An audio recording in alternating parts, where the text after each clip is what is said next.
Sometimes, evil doesn't start with hate. It starts with loneliness. When Clara moved into the old building downtown, she thought it was just another place to start over.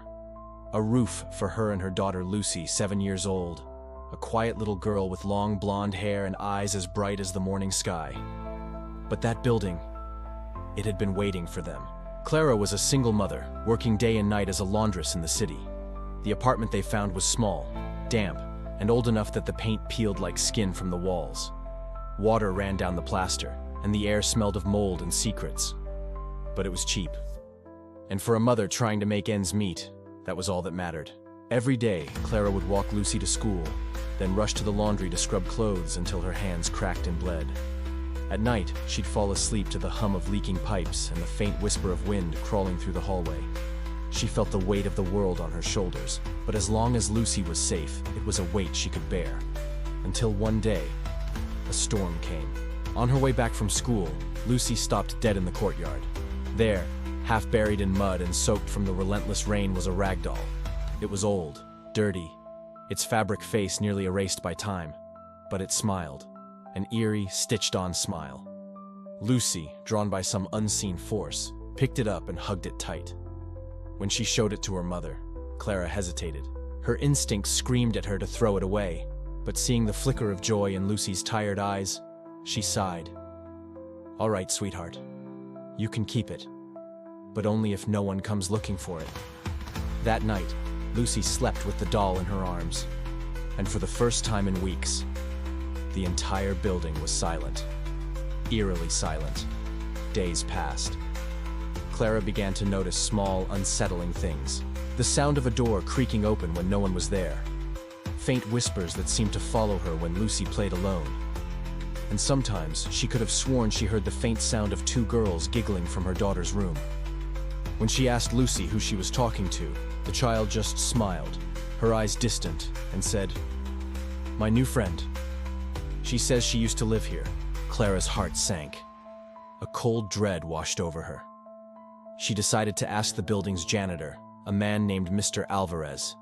Old, quiet, a man who always seemed to be avoiding eye contact. When she mentioned the doll, his expression changed immediately. His face went pale. "A doll?" he stammered, his voice barely a whisper. "There haven't been any children in this building for decades." That night, Lucy woke up crying, her small body trembling. She said the doll was whispering to her. Clara, her patience worn thin by fear, took the doll away and locked it in the hall closet, stuffing it behind old coats. But in the middle of the night, she woke to a sudden chill. The closet door was wide open, and the doll was back in Lucy's arms. The haunting grew stronger. Objects moved on their own. Lights flickered erratically. Lucy began to draw disturbing things. Dark, shadowy figures, and a little girl with pitch-black hair and hollow, empty eyes. One morning, Clara found an envelope slipped under their apartment door. No sender, no address. Inside, a note was written in a trembling, desperate handwriting. "The last child who lived here died alone. Her spirit never left. The doll is her anchor." Clara dropped the letter, her hands shaking. It smelled of dust and old, wilting flowers. That night, Lucy's voice changed. It became deep, echoing, like someone else was speaking through her. She screamed, then she laughed, a sound that chilled Clara to the bone. And then she whispered, the voice not her own. "She just wants to stay." Desperate and trembling, Clara knelt beside her daughter's bed. Lucy's eyes flickered. One was her own familiar blue. The other was as black as night. The doll's head suddenly rolled across the floor, and from its empty fabric eyes, a single tear of dark, brackish water fell. In that moment, Clara realized the horrifying truth.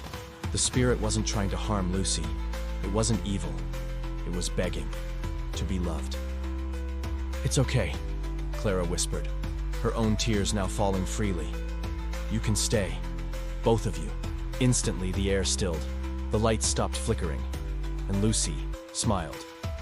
But one of her eyes stayed black. A silent, permanent reminder that she was no longer just Lucy. In the following days, Clara saw the other girl in her dreams. A little girl from the 1950s, with black hair and dark, sad eyes, living a life of utter neglect and loneliness. She saw her death. An accident. Forgotten. Her tiny bones still lying beneath the weeds behind the old building. When Clara woke, she understood. It had never been about evil. It was only ever a cry for love. Now Lucy's laughter echoes softly through the halls. And sometimes, when Clara tucks her into bed, a second, fainter voice whispers, "Thank you, Mama." From that night on, Clara knew one thing for certain. They would never be alone again. If this story made you look twice at your child's toys, comment, "I saw her in the hallway." And remember, some spirits don't want revenge. They just want to come home.